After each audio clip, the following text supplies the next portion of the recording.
Ladies and gentlemen, let me tell you something that can unlock the very chains holding you back from your breakthrough. Your success will not begin when you finally outdo somebody else.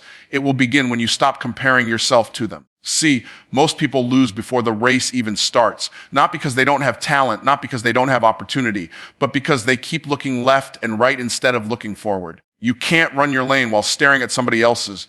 Comparison is the thief of creativity. The moment you start measuring your value by someone else's results, you rob yourself of originality. And guess what? The world doesn't pay the most for similarity, it pays the most for uniqueness. Comparison is the thief of creativity. The moment you set your eyes on what someone else is doing, you unconsciously begin to measure yourself not by your potential, not by your unique assignment, but by their results. And the instant you do that, you handicap your ability to think freely, to innovate, to create the very thing that would set you apart. Creativity demands freedom. It requires space. It flourishes only when your mind is not shackled by constant judgment, constant measurement, and constant dissatisfaction with what you already have. When you compare, you chain yourself to a standard that was never yours to begin with. Think about it. No artist ever became great by duplicating brushstrokes of another. No entrepreneur ever built generational wealth by copying someone else's entire blueprint. They might have studied, they might have learned, but ultimately they created something fresh. And that freshness came not from comparison, but from clarity. The reason most people fail to reach the level they desire is not because they lack ability, but because they spend their creative energy comparing instead of producing. When you look at another person's success, you only see the finished product, not the hidden process. You see the book, but not the late nights writing. You see the stage, but not the years of preparation and silence. You see the company, but not the thousands of failures that were hidden behind the public launch. And when you compare your unfinished process to someone else's polished outcome, you poison your confidence and rob yourself of the courage to act. Creativity flows where confidence lives. When you are confident enough to bring forth what's inside you without apology, ideas begin to multiply. You start noticing solutions no one else is paying attention to. You start creating opportunities where others only see obstacles. But if your eyes are always locked on someone else's results, your mind becomes distracted, and distraction is the death of creation. Here's the danger. Comparison convinces you that your uniqueness is not valuable. You start believing that unless you sound like them, look like them, move like them, or succeed like them, you don't matter. That is a lie. Your difference is the very thing that makes you marketable. Your distinction is the currency that opens doors. What others might call weird, unusual, or not enough is exactly what will separate you in a crowded world. The marketplace does not reward the echo, it rewards the original voice. So the question is, how much of your creativity have you forfeited on the altar of comparison? How many songs were left unsung because you thought someone else already did it better? How many businesses were never launched because you saw someone further ahead? How many books stayed in your heart because you felt you didn't write as well as the author you admire? Every time you compare, you silence an idea that could have transformed your life and the lives of others. Comparison is also deceptive because it creates the illusion of competition where there is none. Just because someone else is succeeding does not mean you are failing. Their win does not mean your loss. Life is not a zero-sum game. There are enough opportunities, enough ideas, enough wealth, enough platforms for everyone who dares to create instead of imitate. But comparison tricks you into believing the pie is too small, that if they get a slice, yours disappears. That mindset breeds scarcity. And scarcity kills creativity. When you embrace abundance, when you truly understand that there is room for you and your gift, you no longer need to compete by copying. You can stand boldly in your originality. You can innovate without fear. You can create without hesitation. And in doing so, you step into a flow that others cannot replicate because it was designed for you alone. The truth is, creativity is not about invention from thin air. It is about rearranging the raw material of your life, your knowledge, your experiences, your insights into something meaningful and useful. Nobody else has lived your life. Nobody else has walked in your shoes. That means nobody else has the raw material you possess. But the moment you compare, you devalue your raw material, you dismiss it as insignificant, and you chase after the scraps of someone else's harvest instead of cultivating your own field. Your race is unique. Nobody else on this planet has been given the exact assignment you've been given. Nobody else carries your fingerprints, your voice, your story, your pain, or your potential. Yet most people waste their lives trying to fit into a lane that doesn't belong to them. They run with someone else's stride, they train with someone else's rhythm, and then they wonder why they are exhausted and unfulfilled. The truth is simple. If you don't run your race, you will never discover the finish line designed for you. When a runner steps onto the track, each one has their own lane. The moment they step outside that lane, they are disqualified. It doesn't matter how fast they ran or how strong they looked. If they crossed into someone else's lane, the race doesn't count. Life works the same way. The more time you spend drifting into someone else's path, the more you sabotage your own progress. Your lane has boundaries. Your lane has a direction. Your lane has a purpose. The danger of ignoring your unique race is that you will constantly live in frustration. You will feel like you're putting in effort but not seeing results. And the reason is simple: the results were never in the lane you were chasing. Fulfillment comes when you recognize the power of your own assignment. You were not born to duplicate. You were born to dominate in your own way. Domination doesn't mean arrogance. It means mastery. It means taking ownership of the space assigned to you and stewarding it with excellence until doors open that no man can shut. There's something powerful about accepting your uniqueness. It frees you from the pressure of performance. It frees you from the lie that you have to match someone else's timeline. You don't have to get married when they got married. You don't have to buy a house when they bought theirs. You don't have to launch your business the moment they launch theirs. When you believe your race is unique, you understand that timing is not universal. Timing is personal.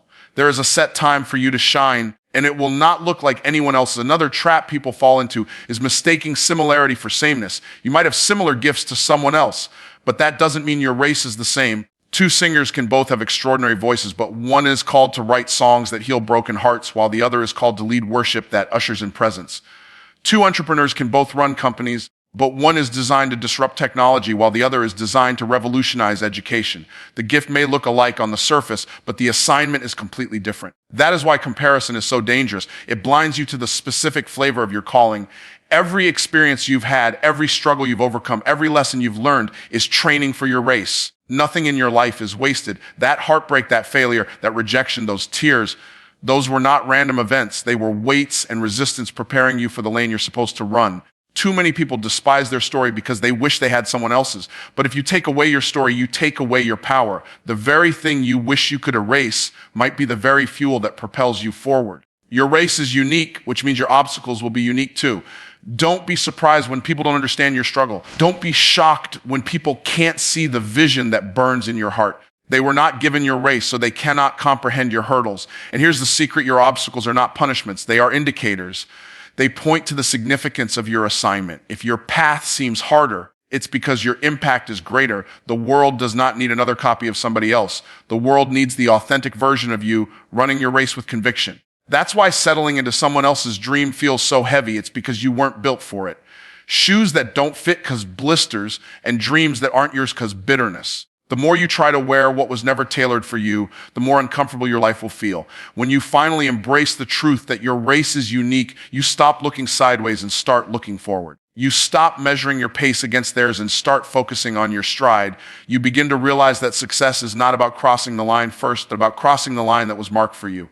And when you do that, you access a level of peace, fulfillment, and acceleration that no comparison could ever offer. Envy blocks abundance. The moment envy takes root in your heart, it builds a wall between you and the very blessings you desire. You can be skilled, talented, hardworking, and intelligent, but if envy is present, it poisons your perspective and sabotages your results. Envy is the silent thief that creeps into your spirit when you see someone else winning, and instead of being inspired, you become resentful. That resentment blinds you to the opportunities already in your possession and closes the door to the new ones waiting to enter your life.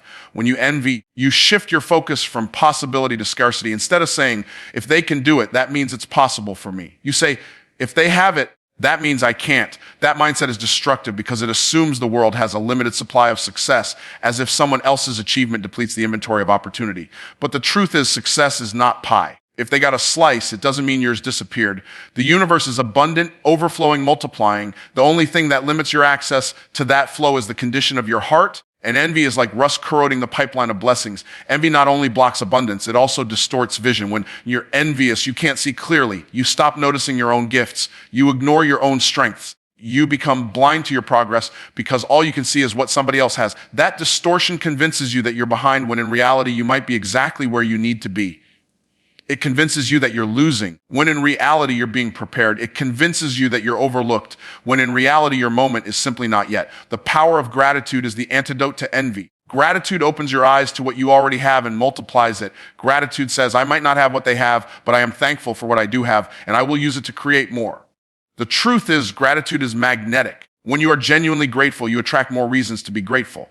But when envy sits in your heart, you repel blessings because you've trained your spirit to focus on lack instead of abundance. Envy is also dangerous because it makes you a spectator instead of a creator. You spend so much energy watching someone else's life that you neglect to build your own. Every minute you spend envying is a minute you could have invested into growing, learning, innovating, creating. But envy keeps you in the stands, clapping or criticizing, while the people you envy keep running their race. They get better, stronger, wealthier, more impactful. Not because they are more deserving, but because while you were watching them, they were working. Another reason envy blocks abundance is because it creates bitterness, and bitterness repels people. Nobody wants to invest in, collaborate with, or promote someone who constantly carries resentment. Opportunities flow to people who carry joy, optimism, and celebration. When you celebrate others sincerely, you send a signal that you are mature enough to handle your own blessings. But when you resent others, you demonstrate immaturity, and immaturity always delays promotion. Envy whispers lies that seem small but have big consequences. It tells you you're not enough. It tells you they don't deserve it, you do. It tells you if only you had what they had, then you'd succeed. But the truth is, if you can't celebrate what someone else has, you'll never be trusted with more of your own. The capacity to rejoice in another person's victory is the test that qualifies you for your own. Envy causes you to fail that test over and over again. When you release envy, you unlock creativity. Suddenly, instead of saying, I wish I had what they have, you begin asking, how can I maximize what I already have? That question leads to innovation. It leads to fresh ideas. It leads to strategies that open doors you didn't even know existed. But as long as envy lingers, you'll keep believing that your answers lie in someone else's possession instead of your own. Envy is heavy. It weighs down your spirit, it clouds your judgment, and it drains your energy. But when you strip it off, you move lighter, faster, freer. You stop wasting time resenting and start spending time producing. You stop chasing what isn't yours and start cultivating what is. And when you do, abundance flows again because nothing blocks it anymore. Focus fuels mastery. Whatever you give your attention to grows. Whatever you consistently invest your energy into begins to multiply. Most people never reach their potential not because they lack talent, but because they scatter their focus across too many things. They chase every distraction, every new trend, every shiny object, and then they wonder why nothing in their life is reaching the level of excellence they desire. Focus is the dividing line between average and mastery. Focus takes something ordinary and turns it into something extraordinary. The human mind is powerful, but it is also limited. You cannot fully commit to 5 different things at once and expect to dominate in any of them. Concentration is the magnifying glass that takes the scattered rays of the sun and channels them into fire. Without that concentration, the same rays will shine, but they won't burn. Without focus, your gift may exist, but it won't ignite. The challenge is that focus requires discipline, and discipline requires sacrifice. To master your craft, you must be willing to say no to the countless options pulling at your attention. You must be willing to shut down distractions that promise temporary pleasure but sabotage long-term progress. You cannot binge on distractions and expect to feast on mastery. Mastery comes at a cost, and that cost is focus. Every master in any field, whether in art, business, sports, or science, reached greatness by relentless focus. They didn't dabble, they dedicated. They didn't just try, they trained. They didn't spread themselves thin, they went deep. Going wide makes you visible, but going deep makes you powerful. The world remembers those who went deep. The world rewards those who took one thing and developed it until it became undeniable. Focus not only builds skill, it builds momentum. When you continually pour energy into one direction, results start compounding. Small improvements add up over time until they create breakthroughs that look like overnight success to those who weren't paying attention. People may call you lucky, but luck is simply the name others give to focus and preparation, meeting opportunity. You don't stumble into mastery, you build it one focused action at a time. The tragedy of a distracted life is that you never discover what you could have become if you had just stayed committed. Distraction robs you twice. It steals your present effort, and it steals your future reward. Every time you allow yourself to be pulled away from your focus, you delay the results that were waiting for you on the other side of consistency. That's why some people spend years moving but never advancing. They are busy but not productive, scattered but not focused, present but not progressing. This also sharpens clarity. When you zero in on one assignment, one skill, one vision, you start seeing things others miss. You start noticing patterns, opportunities, and strategies that were invisible when you were distracted. Clarity creates confidence, and confidence fuels action. The more focused you are, the more confident you become because you know you are moving with purpose. And the more confident you are, the more decisive you become. And decisive action is what separates leaders from followers. The enemy of mastery is comparison because comparison constantly tempts you to break focus. You might be building something powerful, but the moment you glance at someone else's lane, you feel pressure to abandon your process. Focus says, stay here, keep working, keep building. Distraction says, look over there, they're ahead. They're winning. If you give in, you scatter your energy and sabotage your progress. Mastery demands loyalty to your lane. Another truth about focus is that it transforms ordinary hours into extraordinary results. You don't need more time. You need more focus with the time you already have. Many people think they are failing because they lack opportunity, but the real issue is they lack concentration. Even one focused hour a day, applied consistently over years, can produce mastery in almost anything. The problem is most people never give themselves that hour because they trade it for entertainment, scrolling, or comparison. Focus is also the proof of desire. If you say you want something but cannot focus on it, what you really want is the idea of it, not the reality of it. Desire without focus is fantasy. Real desire narrows your vision, prioritizes your time, and disciplines your actions until everything aligns with the goal. That is how mastery is born. The key is to understand that focus is not a prison, it is freedom. When you focus, you free yourself from the endless noise of options. You release yourself from the burden of chasing everything. You finally channel your power into one direction, and that direction leads to mastery. Your gift makes room for you. That means you don't have to force yourself into places you were never designed to fit. You don't have to beg for attention, manipulate for opportunities, or pretend to be someone you're not. The very thing that was placed inside you from the beginning is the key that will open the right doors at the right time. The problem is most people undervalue their gift because it feels too natural. They assume that if it comes easy to them, it must not be worth much. But what comes easy to you is often priceless to others. And when you steward that gift with excellence, it begins to create opportunities you could never manufacture on your own. Your gift is not just talent. It is the combination of ability, perspective, and passion that makes you different from everyone else. Two people may have the same skill, but the way one person expresses it creates breakthroughs, while the other creates mediocrity. What separates the two is the way the gift is nurtured, developed, and presented. A raw gift may give you potential, but a refined gift gives you power. When you take the time to cultivate your gift, sharpen it, and apply it with discipline, it transforms into something irresistible. Too often, people bury their gift because they are afraid it's not valuable. They chase careers they hate, mimic others they admire, or settle for survival instead of significance. Yet, every time you ignore your gift, you dishonor the very thing that could set you free. Your gift was never meant to stay hidden. It was meant to serve, to bless, to solve problems, to create value. And when you create value, opportunities chase you. The world always makes room for those who bring undeniable value. Think about it. Every industry, every market, every community is searching for solutions. The person who brings the right solution automatically gets the invitation, the contract, the platform, the partnership. That's what it means when it says your gift makes room for you. The doors are not opened by titles, degrees, or approval. They are opened by the undeniable evidence of your gift in action. When people see results, they don't care about your RA summe, they care about your ability to deliver. But here's the challenge. Your gift will never make room for you if you keep hiding it behind excuses. Excuses like, I'm not ready, I'm not as good as them, or what if I fail, keep countless people trapped in mediocrity while their gift gathers dust. The truth is, you don't discover the full power of your gift until you use it. It's not practice in private that changes the world. It's expression in public. Every time you put your gift to work, even imperfectly, it grows stronger, sharper, and more influential. Your gift also has an audience that is specifically assigned to it. Not everyone will understand it. Not everyone will appreciate it. Not everyone will celebrate it. That's okay. Your gift is not for everyone. It is for the ones who are waiting for what only you can bring. The danger is trying to dilute your gift to fit in with the crowd. When you dilute your gift, you weaken its power. When you stand boldly in it, you attract the people and places that were meant for you all along. Another truth is that your gift is not for you alone. It was placed inside you to serve others. The measure of your gift is not how much applause you get, but how much impact you create. The more you use your gift to meet real needs, the more doors will open. The more you make life better for others, the more life will reward you in return. Abundance flows to those who add value, and your gift is the vehicle through which that value flows. Sometimes the room your gift opens will look different than you imagined. You might expect a grand stage, but your gift first opens a small door. You might expect a big contract, but your gift first attracts a single client.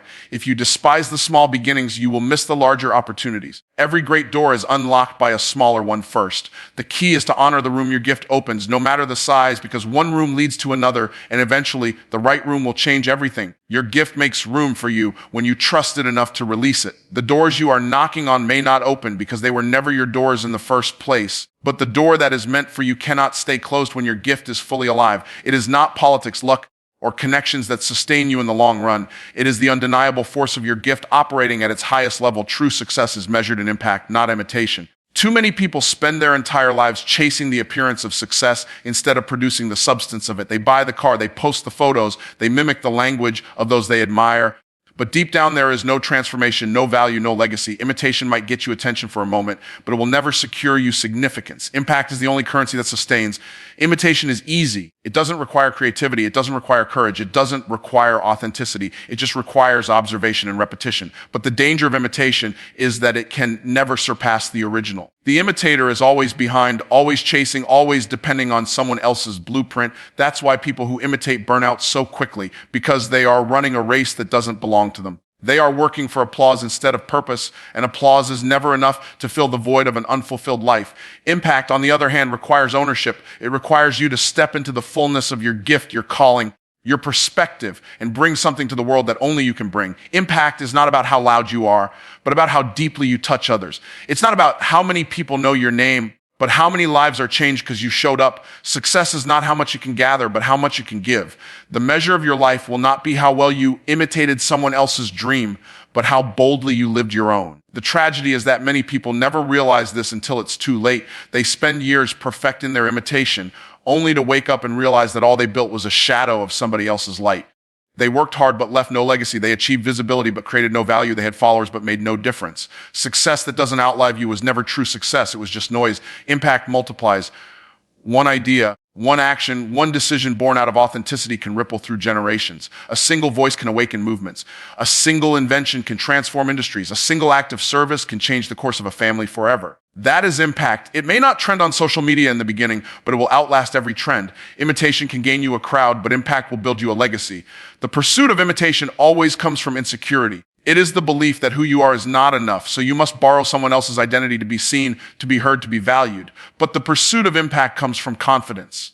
It is the belief that what you carry is already enough, and that if you refine it, if you steward it, if you express it, it will create transformation in the lives of others. The shift from imitation to impact begins when you stop asking, how can I look successful? And start asking, how can I make a difference? Impact also requires patience. Imitation can give you quick recognition, but impact is cultivated over time. It comes from consistency, from resilience, from staying committed to your vision when nobody is clapping. Impact is proven not in the moments of applause, but in the seasons of silence. The world might not celebrate you immediately, but if you stay faithful, the fruit of your work will speak louder than any imitation ever could. Another truth about impact is that it is measurable, but not in the way most people think. It's not measured by likes, followers, or views. It's measured by the testimonies of people whose lives are different because of what you built, what you said, what you created, or what you gave. It's measured by the doors you opened for others, by the solutions you provided, by the hope you sparked. True success is not a spotlight shining on you. It's a torch you carry that lights the path for others.